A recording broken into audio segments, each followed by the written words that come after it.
কালো গেঞ্জি গায়ে পুলিশের সামনে বুক টান করে দাঁড়ায় আবু সাইদ।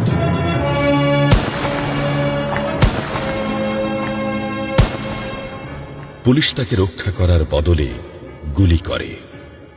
ঠাস ঠুস কয়েকটা গুলির মধ্যে একটা গুলি লাগে তার কোমরে। খানিকটা ভাঁজ হয়ে যায় শরীর। সম্ভবত সে বুঝতে পারে নাই। ঘাড় ঘুরিয়ে কোমর দেখার চেষ্টা করে একবার, তারপর আবার আগের মতো আবার দুই হাত প্রসারিত করে সিনা টান করে দাঁড়ায়। ডান হাতে ছোট্ট একটা লাঠি। বিশ্ববিদ্যালয়ের প্রধান ফটকের পাশে বেশ কয়েকজন পুলিশ, হাতে রাইফেল, রাইফেলের তাজা গুলি, আবারও গুলির শব্দ। পরে গুলিটা কোথায় লাগলো বোঝা গেল না।